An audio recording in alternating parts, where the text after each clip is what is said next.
Hello, and welcome to Ending Physician Overwhelm. I'm your host, Dr. Megan Mello. I'm a family and obesity medicine physician, as well as a certified life coach for physicians.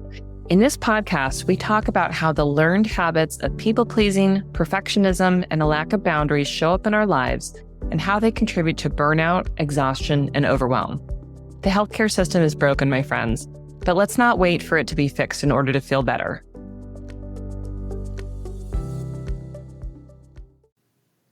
Well, hello and welcome to another episode of Ending Physician Overwhelm. I'm so glad that you are joining me today.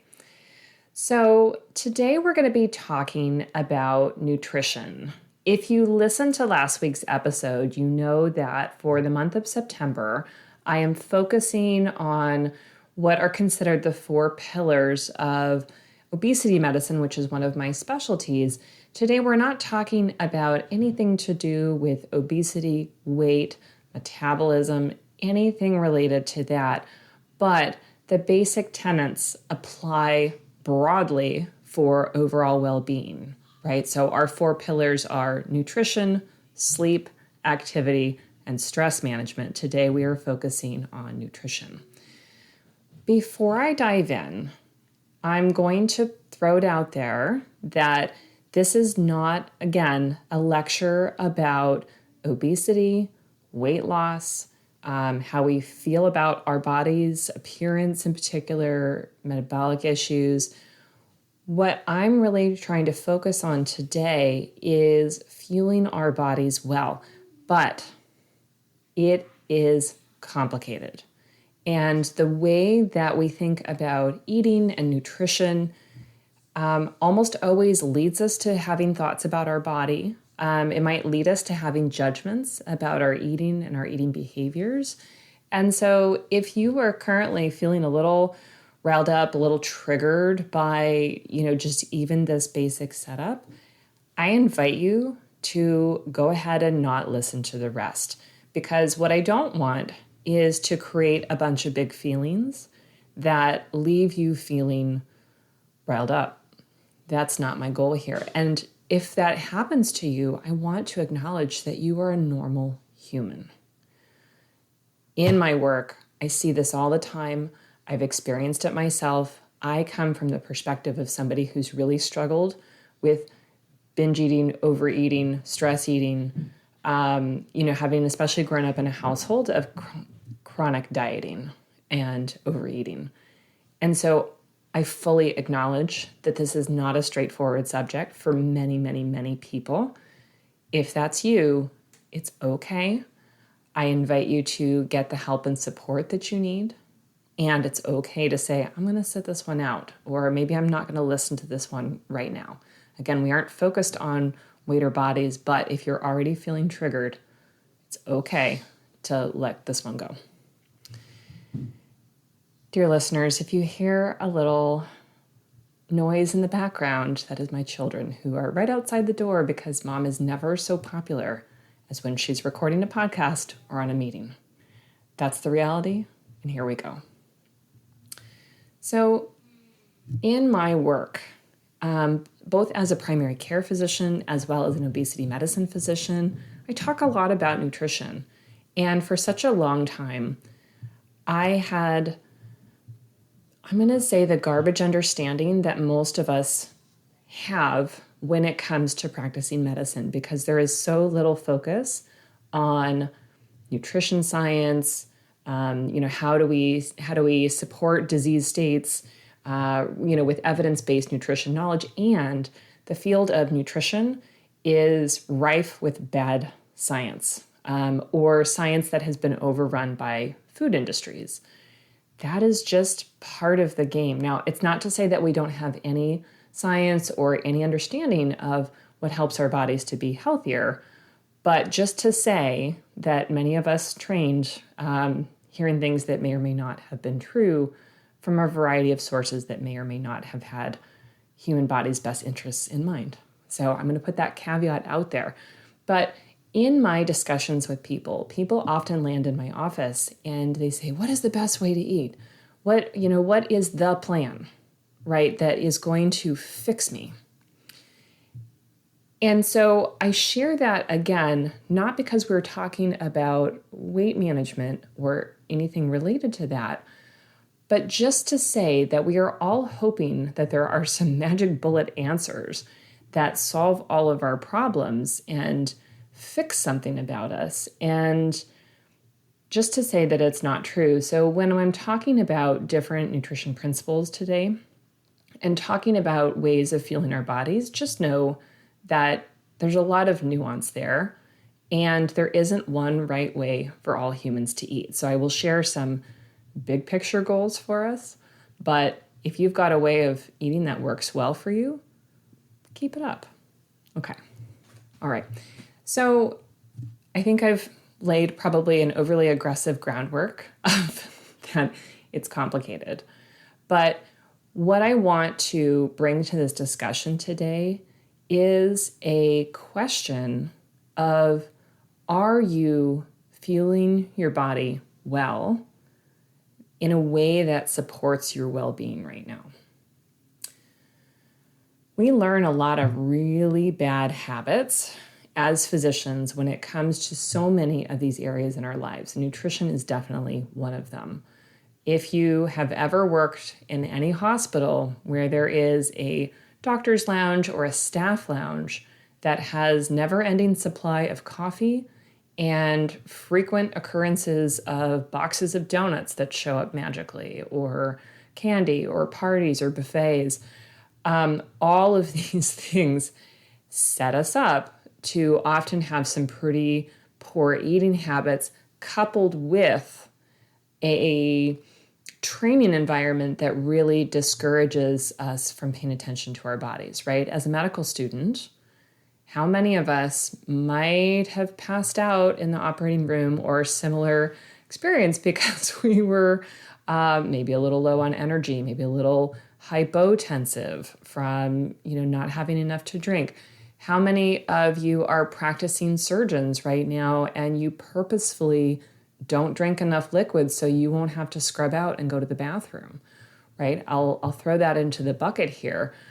We have been set up with a lot of pretty poor eating habits. And again, not talking about poor eating habits as it relates to body shapes or sizes, but just poor habits in terms of fueling our bodies well in a way that helps us to feel good, in a way that helps us to, be functioning really well.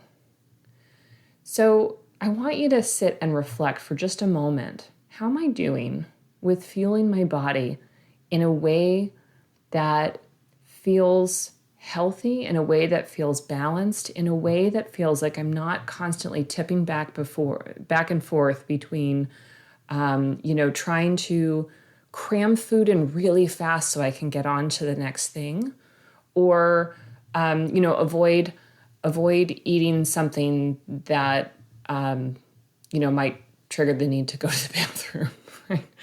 Are you often eating in your car? Are you giving yourself a lunch break? And by a lunch break, I mean actually sitting and pausing to eat without staring at your computer, perhaps in the company of another human being. Are you eating breakfast? Are you finding yourself not eating all day and then getting to the end of the day and being really, really hungry? How is the pattern of your eating working for your body?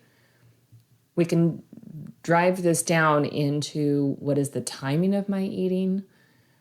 Are my food choices feeling like they satisfy me? Do they last? Do they feel like they're triggering heartburn, stomach upset of some kind? Am I feeling hangry a few hours after eating because I've just eaten a bunch of sugary foods and then had like a big crash? What are the effects of your current eating pattern?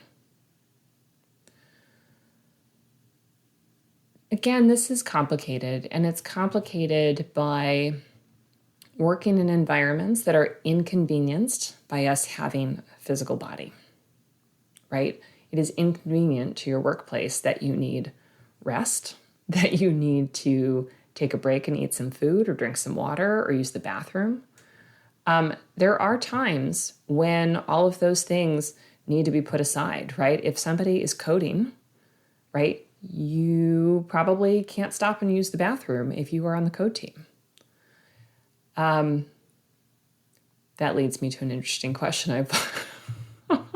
I doubt very much that people frequently wet themselves while running a code, but okay, that's a complete tangent. But just to say, our bodies are conditioned to not pay attention to those needs during acutely emergency situations. But because of the nature of our work, we are often tuning our body in to treat it like it's an emergency all the time, especially when other people are constantly dangling urgent things that are not actual medical emergencies in front of us.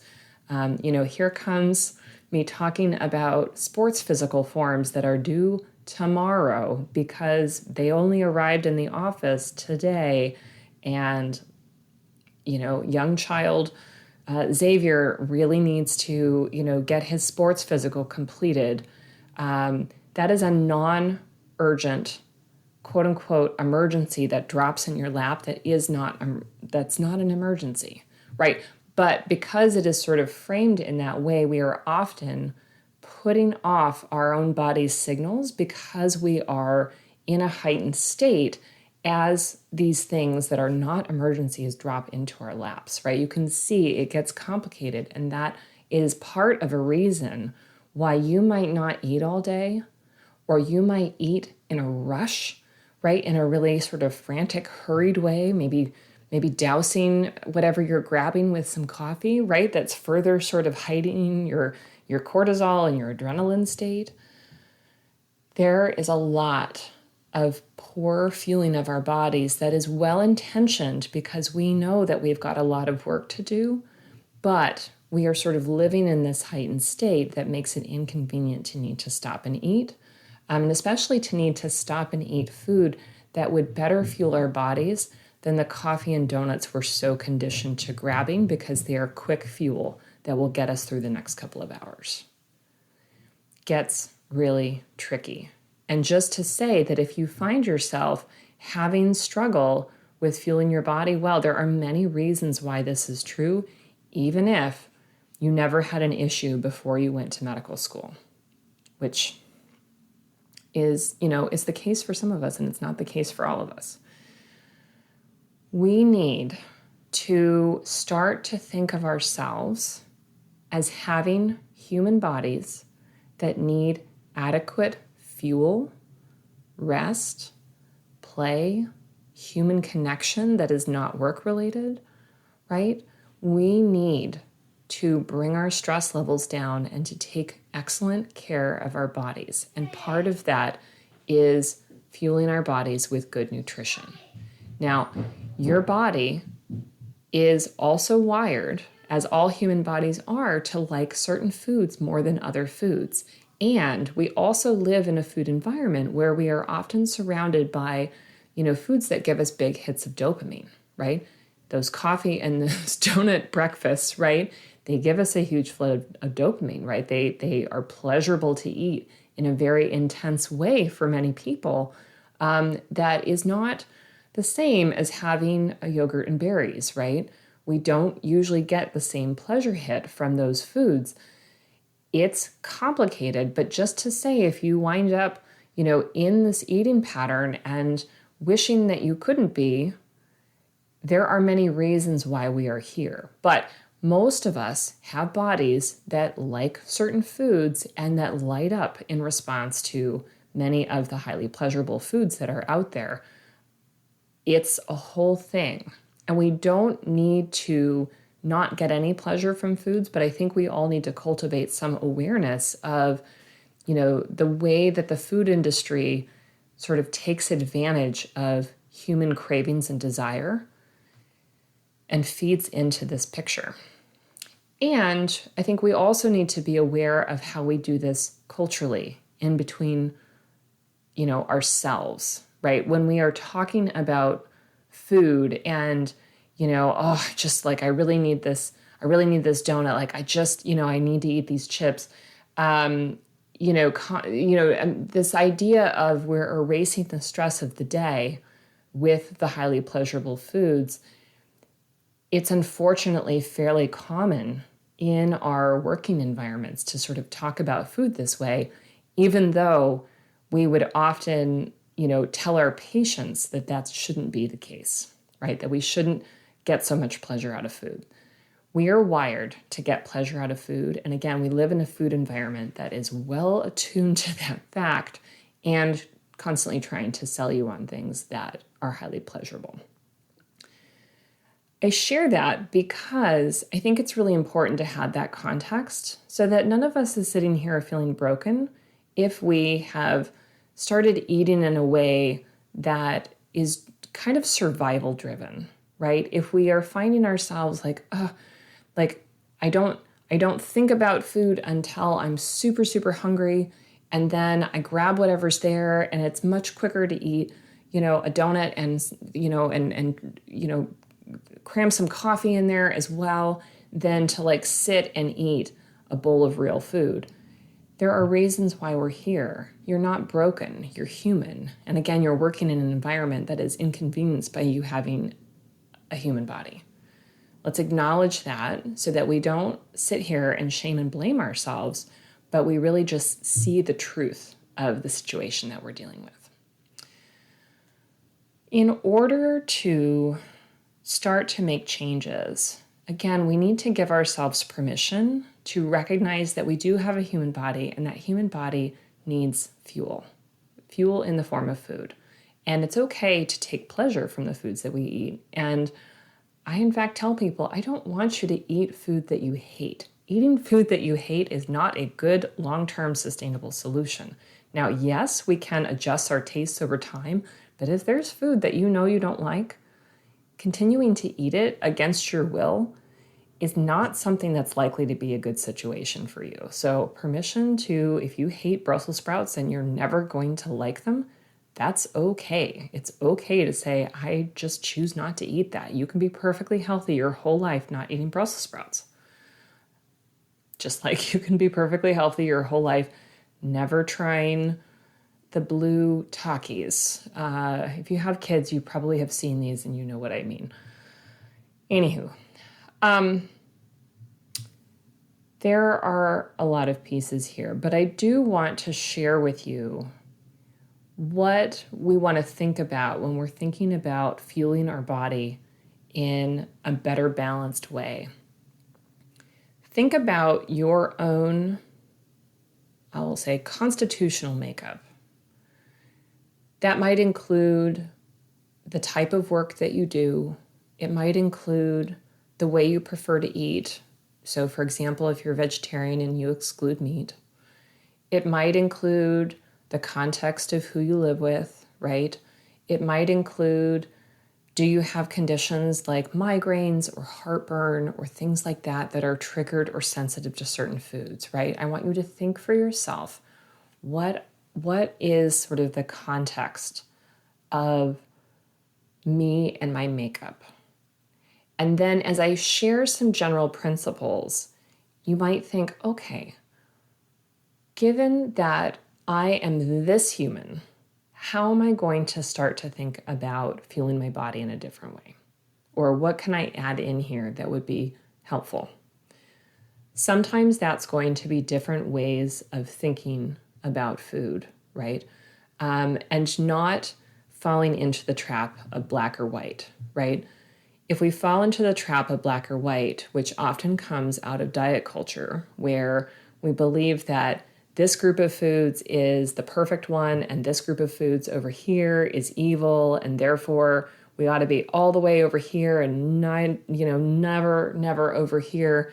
That is not a healthy setup, and it often leads to a lot of disordered eating, even if it doesn't lead to eating disorders. So we aren't going to angelify and vilify all the foods. However, I want you to think for yourself, what are some ways that I might improve my nutrition? What might I want to add? What might I want to optimize? What might I want to choose to intentionally replace in the food choices that I'm currently making? Now, for most human bodies, we would benefit from eating more fiber-rich foods.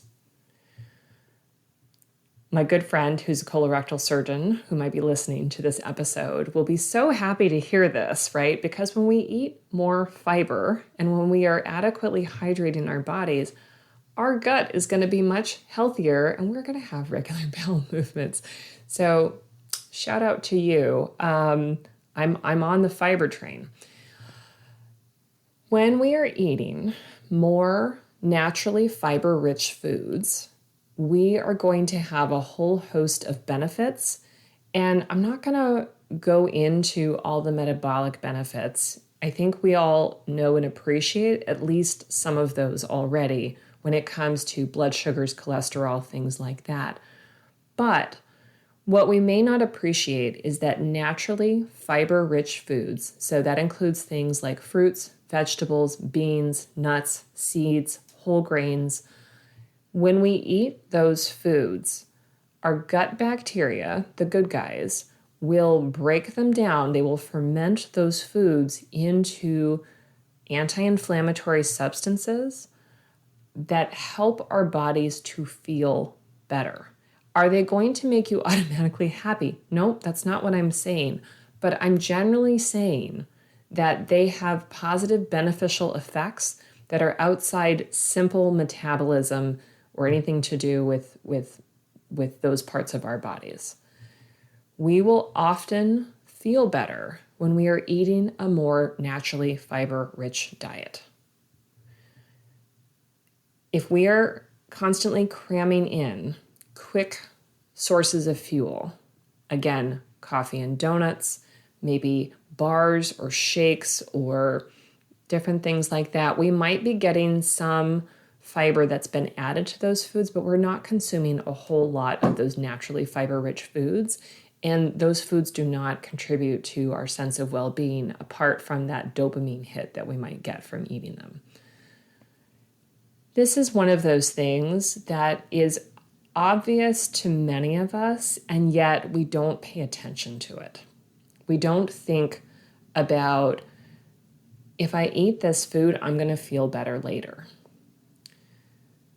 Again, it gets really complicated, and sometimes we are craving comfort, we are eating out of boredom, we are trying to feel better in the middle of or anticipating a crappy day or at the end of a crappy day, right? So we're looking for those quick hits of dopamine.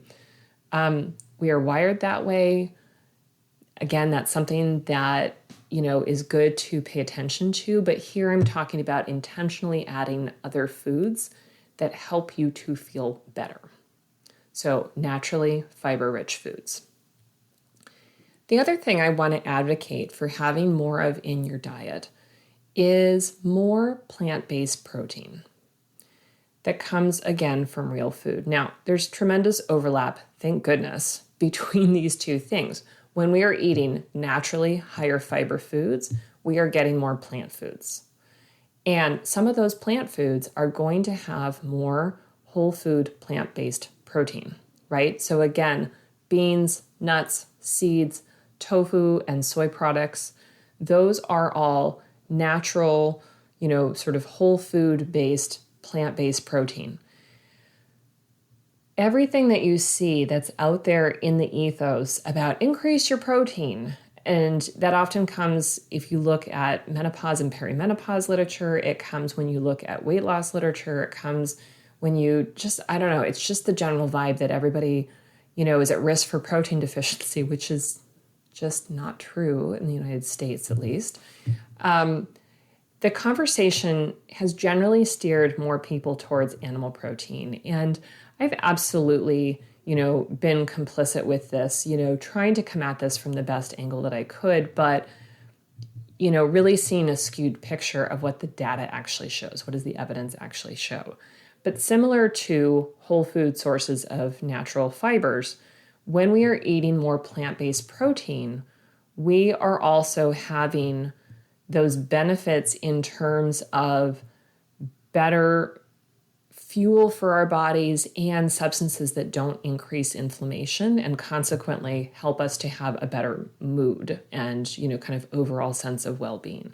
So these things dovetail quite nicely. And it really isn't about labeling yourself as a certain kind of eater, right? People often say, well, okay, does that mean I need to become a vegetarian or vegan? I don't actually advocate for those things. What I advocate for is incorporating more plants into our meals because those things are going to fuel our bodies better. Does that mean that you need to fully exclude animal? No.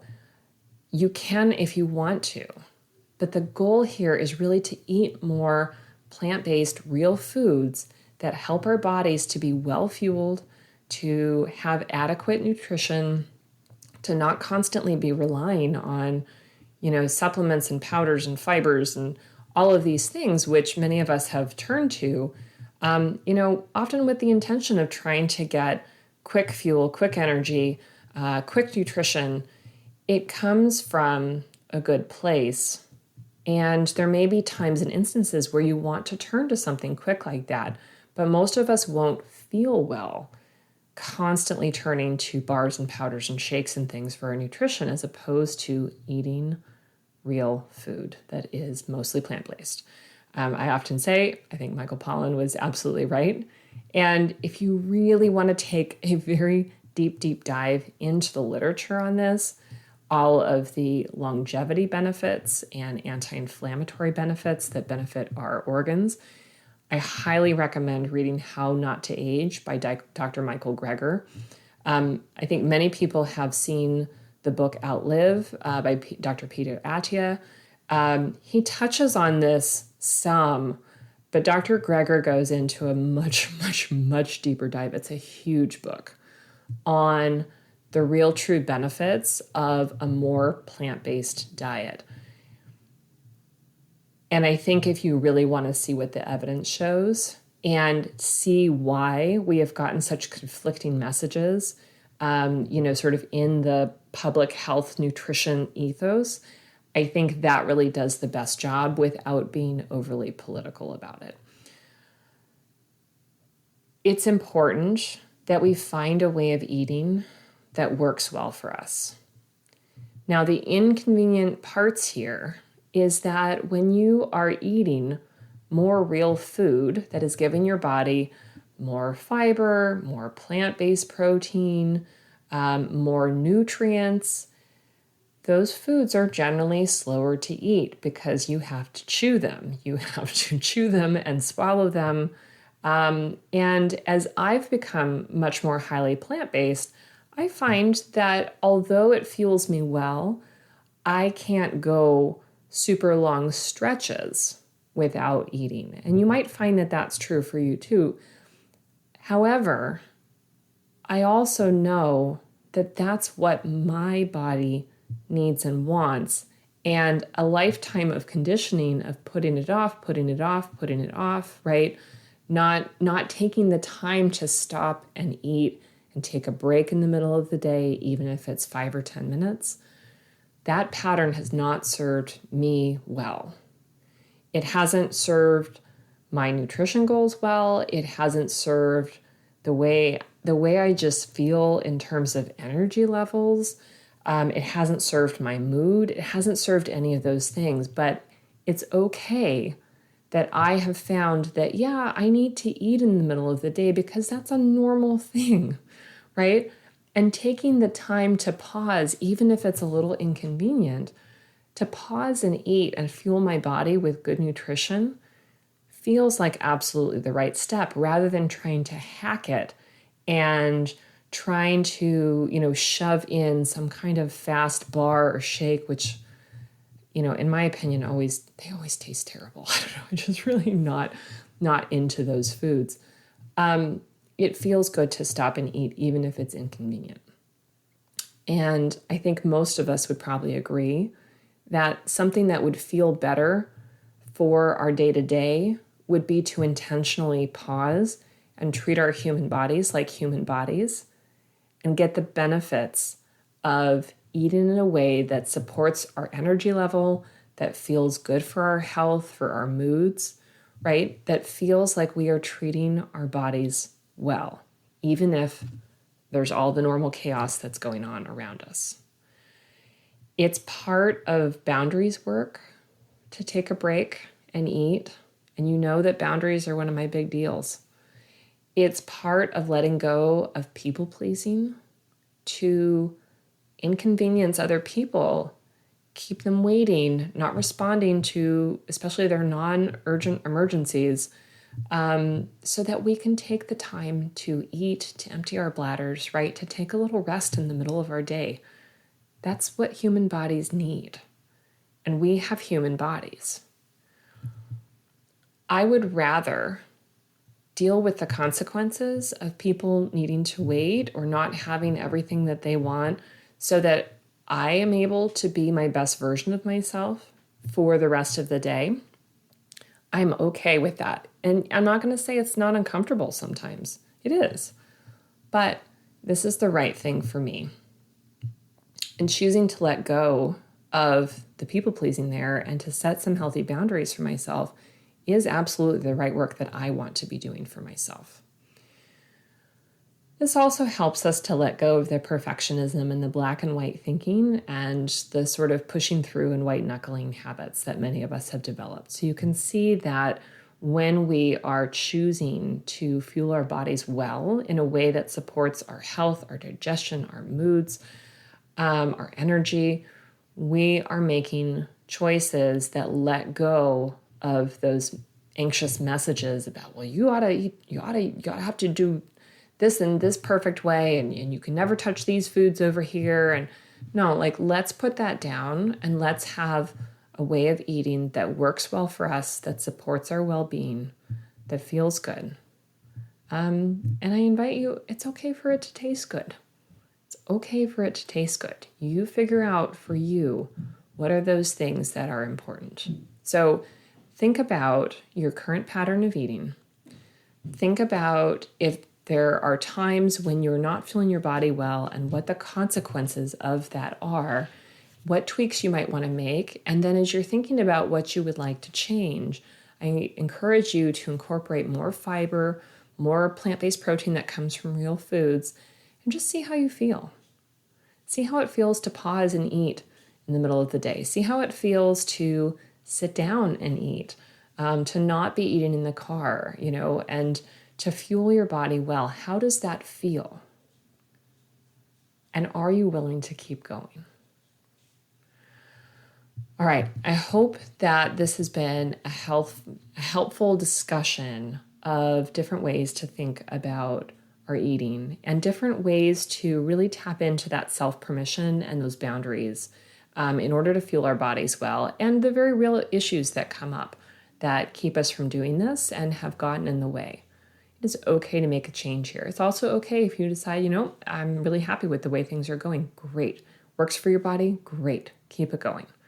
But if you are finding yourself that you need a little tune-up, that you need help, please get help, right? Please sit and do this work. If you are listening to the end of this and you're realizing that you have more struggles than you realize around your eating, around the way that you think about food, around black and white thinking, around being able to stop stress eating or letting go of things, I invite you to get the help that you deserve. There are so many of us who have struggled with disordered eating and felt like it was us, like we were broken. And it's not true. And you deserve the help that you need in order to fix it if it's a problem for you. So that might be working with a medical professional. It might be working with a coach or a therapist or a nutritionist who's really focused around, sort of healing a relationship with food and helping you fuel your body in a way that works. All of those resources are available. And I'm not going to say that it's completely easy and straightforward, because absolutely you will run into, sometimes asking for help and being shut down for various reasons. That is an unfortunate reality of everything that has to do with beliefs about nutrition and eating. And I'm sorry for all of us who've encountered that kind of attitude, but there are absolutely people out there who can help you And if you need help finding any of those resources, please feel free to reach out to me. You can reach me at my email address, which is Megan, Megan, at healthierforgood.com. And I'd be happy to, sort of get a little bit more information from you and find out how I can help support you getting the help that you deserve. All right, that is what I have for you this week, my friends. Thank you as always for listening. If you are a longtime listener and you really enjoy what you're hearing, I would so appreciate it if you would help to support the show. And there's a few different ways that you can do that. One easy way is that you can leave a rating and a review, especially in iTunes. So in your Apple-based podcast player, that really helps the show to expand its reach, because the more ratings and reviews, the more the algorithm sees that and helps to suggest it to other listeners who are like you. Another way you can support the show is by leaving a small monthly donation. At the bottom of the show notes, you'll see a subscribe to the show, I think is what it says, something like that. And you can leave a small monthly donation that, is just charged to your credit card. I have subscribers at the $2, at the $3, at the $8 a month level, and they just make a small little pitch in. And that helps to reduce and offset costs associated with the show. And it's so appreciated. I really am trying to keep this ad-free because I hate scrolling through ads in podcasts. And I just don't feel like that's the right thing. But it does cost me money to produce this show and share it with you all. And so when more people contribute, that helps to offset that. And I know that I'm providing content that really works and serves and helps you. So those are ways that you can support the show. And also just sharing it. Just share it with other physicians in your life, right? The more that it gets out there, the more that we can all start to heal and feel not so alone in the struggles that we face. Okay, I'm going to stop there. Please reach out if you have questions. And as always, thank you so much for listening. Until next week, take care.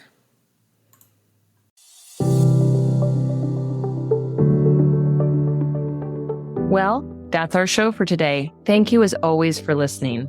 To learn more about my coaching programs, head to www.healthierforgood.com. And if you love this podcast, please drop us a review on iTunes or support the show by clicking the link in the show notes. Until next time, take care.